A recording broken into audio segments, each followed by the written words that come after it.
की अक्सर मुझे मिलती है, वो उनके पेरेंट्स के थ्रू।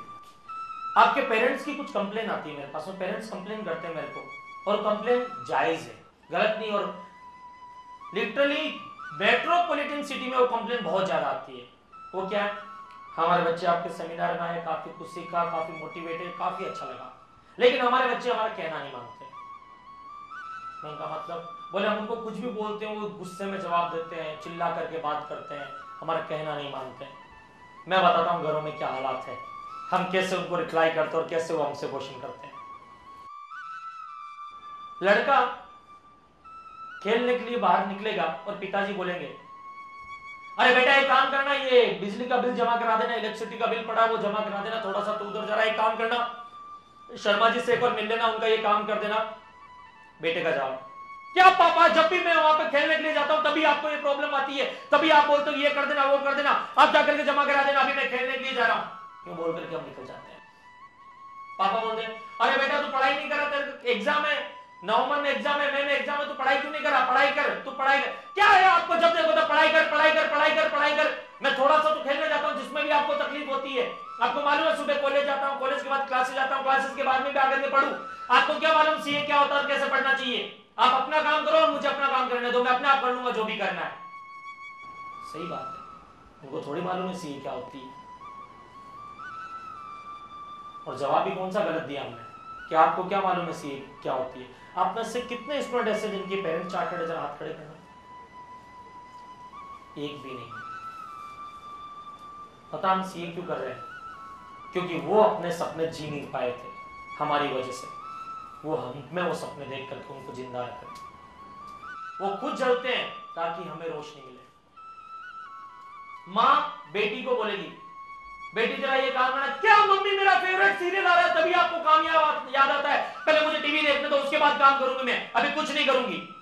ये बोल करके रह जाते हैं। क्या गलत किया, होना ही चाहिए उनके साथ में।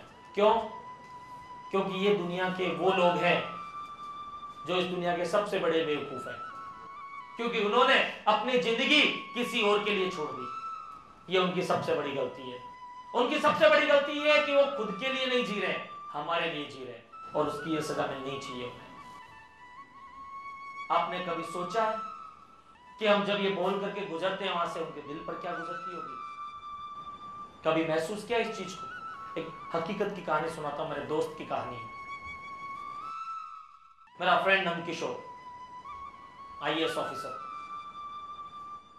2005 में जब हम सबकी ग्रेजुएशन कंप्लीट हुई, उसके बाद सबके कुछ ना कुछ सपने थे कि कुछ करना था लाइफ में। नंदकिशोर आईएएस ऑफिसर बनना चाहता था, उसके पापा भी चाहते थे कि वो आईएएस ऑफिसर बने। नंदकिशोर जब घर पे पहुंचा, उसके पापा ने बोला कि बेटा ये फॉर्म लेकर के आया हूं मैं, ये फॉर्म भर देना। वहां पे एक क्लास चला करती थी चौहान एंड खंगारत करके अजमेर में, जो आरएएस आईएएस के लिए हुआ करती है, अभी भी चलती है। तो आईएएस आरएएस के लिए वो क्लास हुआ करती थी। पापा ने बोला बेटा ये लास्ट डेट है फॉर्म जमा कराने की कल, तो याद रख करके ये फॉर्म जमा कराना है वहां पर, तो फॉर्म भर देना भी। नंदकिशोर बोला हाँ पापा रख दो, मैं भर दूंगा। बोले बेटा अभी भर देना। पापा आप रख दो ना, मैं भर दूंगा, इसको बाद में भर दूंगा। ये बोल करके चुप रह गया। पापा भी चुप हो गए, चलो भर देगा बेटा। शाम को पापा आए, फॉर्म वहीं का वहीं पड़ा था, नहीं भरा उसने। पापा को थोड़ा गुस्सा आया, क्या नंदकिशोर तू समझता नहीं है, ये फॉर्म भरना था अभी तक तूने नहीं भरा। पापा प्लीज वहां पे रख दो, मैं पक्का भर दूंगा, मैं थोड़ा सा काम से चला गया था, रख दो मैं भर दूंगा, सुबह में मिल जाएगा, कल जमा कराना ना, कल मैं करा दूंगा। पापा ने फिर छोड़ दिया, चलो कोई बात नहीं। सुबह नंदकिशोर उठ करके जिम चला गया। पापा उठ करके ऑफिस की तैयारी के लिए तैयारी कर रहे थे, ऑफिस जाने के लिए। उन्होंने देखा कि फॉर्म वहीं का वहीं पड़ा है, नहीं भरा उसने। नंदकिशोर आया, पापा गुस्से में चिल्लाए। नंदकिशोर जब घर पे आया था तो जिम में किसी से उसका कुछ झगड़ा हो गया था, तो वो वैसे भी गुस्से में था। वो घर पहुंचा, पापा ने बोला नंदकिशोर कोई चीज समझ में नहीं आती तुम्हारे को क्या बोला कि ये फॉर्म भर करके जमा करा देना, अभी तक फॉर्म वहीं का वहीं पड़ा, कितना लापरवाह है तू, कितना केयरलेस है, तेरे को अपने करियर की चिंता नहीं है। नंदकिशोर भी गुस्से में, क्या आपको जब देखो तब ये करो वो करो, ऐसा करो वैसा करो, मेरा करियर है ना, मैं अपने हिसाब से कर लूंगा, आपको बीच में आने की कोई जरूरत नहीं, आप अपना काम करो, अपना ब्रीफकेस उठाओ और ऑफिस के लिए निकलो, ये फॉर्म जमा कराना, मैं भर करके जमा करा दूंगा। पापा को गुस्सा आ गया, पापा ने दो खींच करके थप्पड़ मार दी। गुस्से में आकर के नंदकिशोर ने फॉर्म फाड़ करके फेंक दिया, बोले नहीं करनी मुझे आईएएस, जाओ क्या कर लोगे।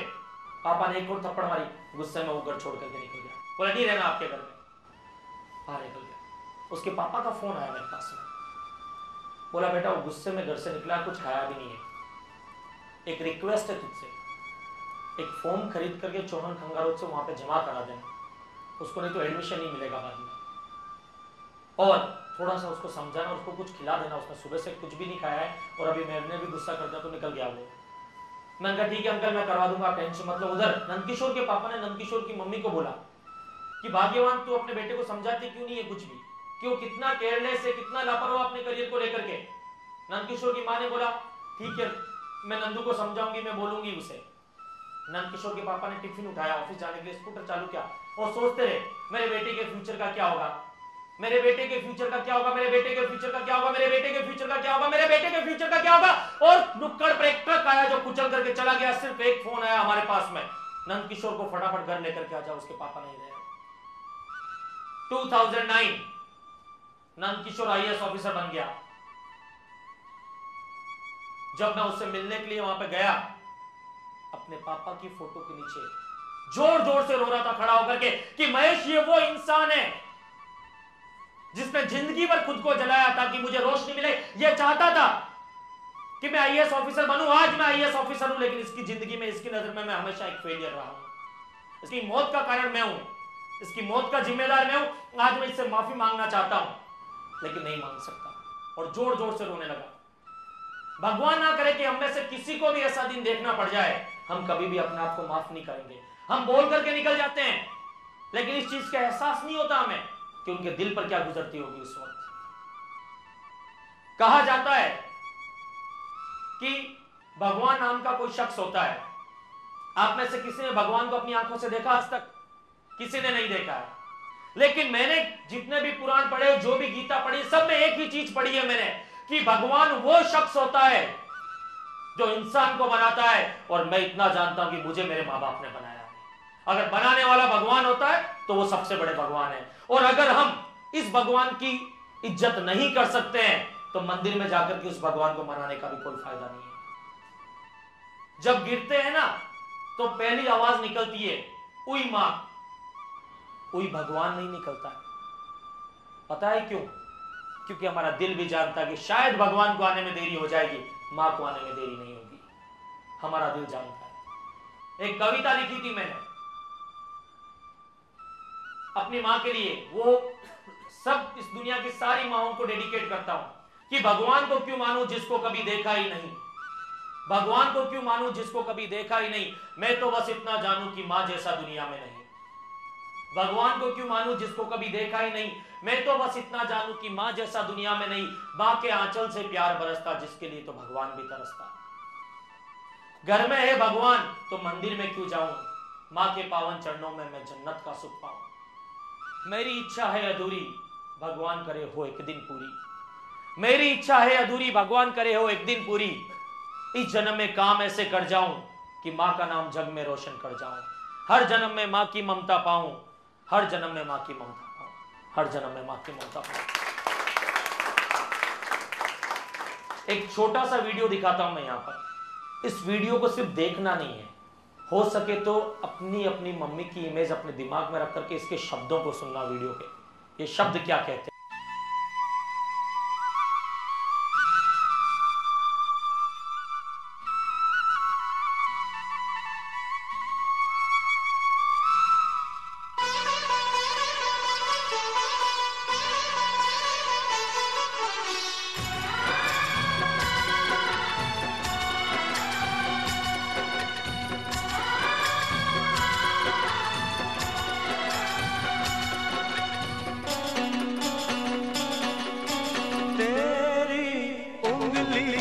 पकड़ के चला ममता के आंचल में पला।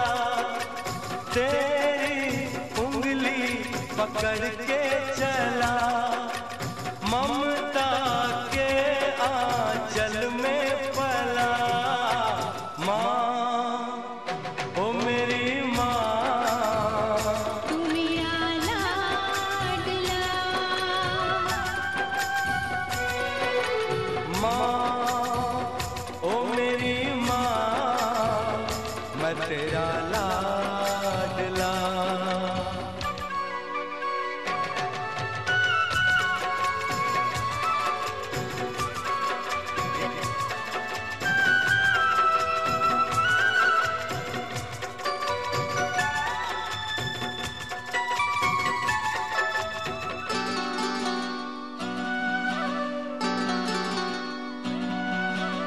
बन के तेरा साया मैं तुझको थाम लूं, उठ के रब से पहले मैं तेरा नाम लूं।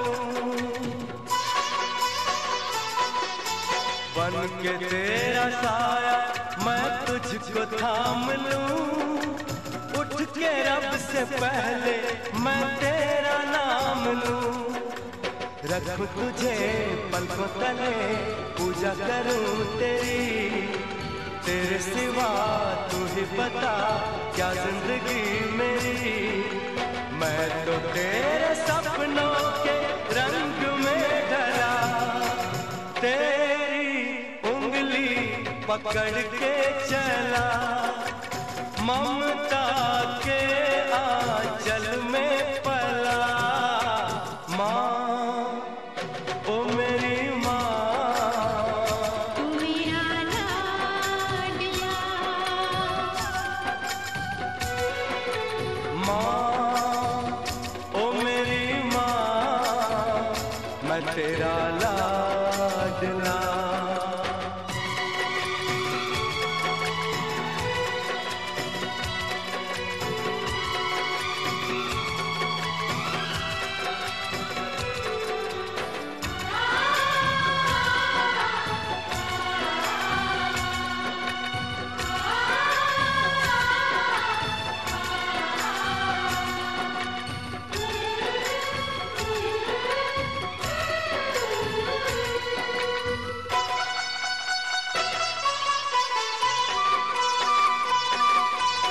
बच के अपने घर से सुख जाएगा कहाँ, बदलेगा नसीबा एक रोज मेरी माँ।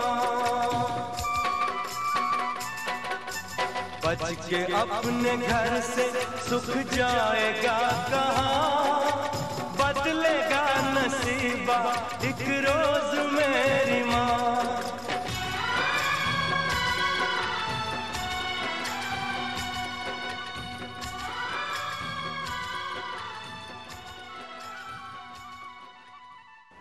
हो सकता है कि आज से 30-40 साल बाद या 20 साल बाद, 15 साल बाद हमारे को हमारे पेरेंट्स बोले बेटा ये क्या है, हम बोलेंगे कि पापा ये एक पक्षी है।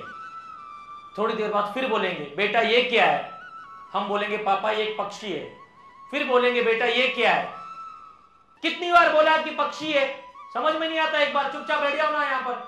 उस वक्त एक बात याद रखना, बचपन में जब हमने पूछा था कि पापा ये क्या है, उन्होंने हंस करके जवाब दिया था बेटा पक्षी है। फिर हमने पूछा पापा ये क्या है, फिर जवाब मिला कि बेटा पक्षी है। फिर पूछा ये क्या है, फिर जवाब मिला पक्षी है। 10 बार पूछा, 10 बार हंस करके जवाब मिला था।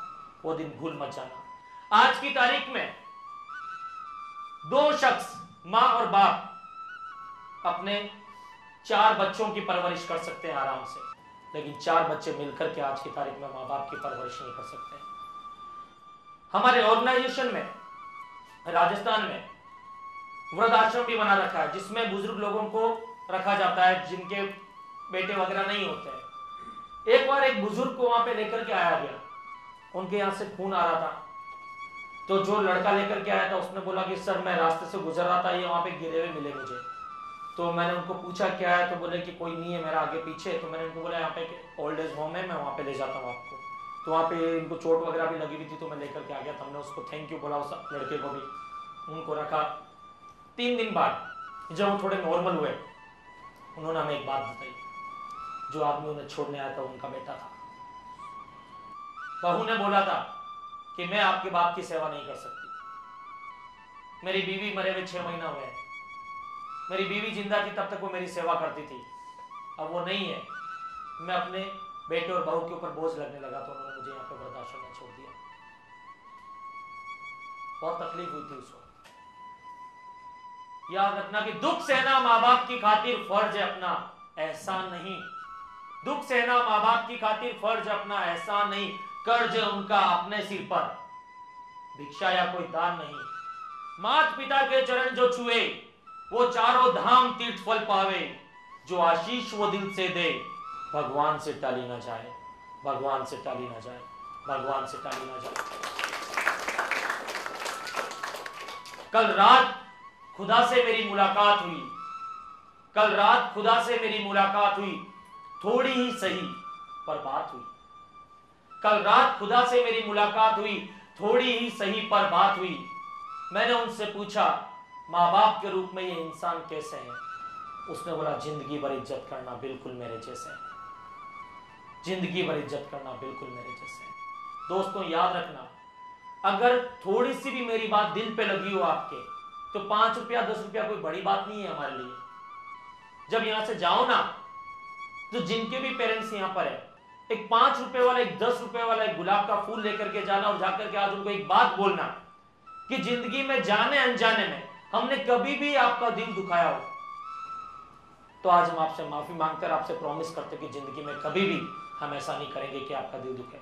मेरी गारंटी है उनकी आंखों में पानी आ जाएगा उस वक्त। तो दोस्तों याद रखना, अगर हम उन्हें सुखी नहीं रख सकते ना, तो दुनिया में हम किसी को सुखी नहीं रख सकते और हम खुद भी खुश नहीं रह सकते। और यही सबसे बड़ा रीजन है कि इंडिया में एक अच्छा कल्चर होने के बावजूद बहुत ही कम लोग कामयाब हुए हैं, और जो लोग कामयाब हुए हैं कहीं ना कहीं उनकी कामयाबी के पीछे उनके पेरेंट्स का हाथ था। कहते हैं कि हर आदमी के सक्सेस के पीछे एक औरत का हाथ होता है। नहीं, एक औरत और एक आदमी दोनों का हाथ होता है। वो होते हैं सिर्फ माँ बाप और कोई नहीं होता है। तो माय डियर फ्रेंड्स, ये मेरा जो सेशन था आपके,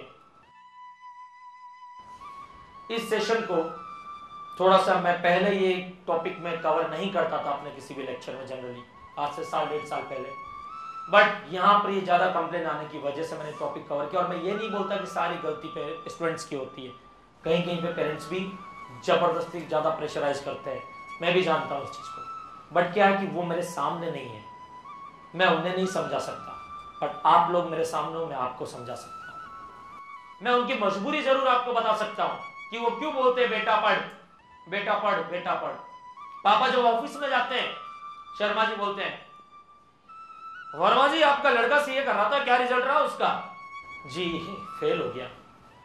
आप एक अच्छे पिता नहीं हो, आपकी परवरिश खराब है, आपकी बीवी एक अच्छी मां नहीं है, उसकी परवरिश खराब है, इसके लिए आपका बच्चा फेल हो जाता है। हमारे बेटे को देखो चार्टर्ड बनकर के आज कहां पर है, एक बड़ी फर्म में नौकरी कर रहा है, उसका पैकेज है 20-25 लाख का, और आपका बेटा किसी काम का नहीं। हमारे पेरेंट्स को जो परवरिश की गाली दी जाती है ना, वो सबसे बड़ी गाली होती है। अगर मैं यहां पे खड़ा रह करके आपके पेरेंट्स को गाली दूंगा, आपको बुरा लगेगा और लगना भी चाहिए, लेकिन हमारी वजह से कितनी गालियां सुनते हो लोगों से कभी हमको मालूम है? हमें इस चीज का एहसास नहीं है। वो आपको आकर के बता नहीं सकते हैं, इसलिए वो आपको आकर के बोलते पढ़ पढ़ पढ़ और पढ़। हमको उनकी मजबूरी, उनके हालात समझने चाहिए, तो ये बहुत जरूरी है। तो दोस्तों, मैं शायद ये उम्मीद करता हूं कि कम से कम इस बेस से मुझे ये कंप्लेन नहीं आएगी कि नहीं हमारे स्टूडेंट्स हमारी इज्जत नहीं करते हैं। ये सबसे बड़ी कामयाबी होती है। आप जब पेरेंट्स के पैर छूते हो, उस वक्त वो जो आशीर्वाद देते हैं ना, उसमें इतनी पॉजिटिव एनर्जी होती है कि 1000 महेश गौड़ कम पड़ जाए उतनी पॉजिटिव एनर्जी पैदा करने के लिए। उतना मोटिवेशन तो आपके घर में ही है, अगर ढूंढो तो उनके पास में। तो कोशिश करना इस बार से कि आप कभी भी उनको दुख, दर्द और तकलीफ ना दो।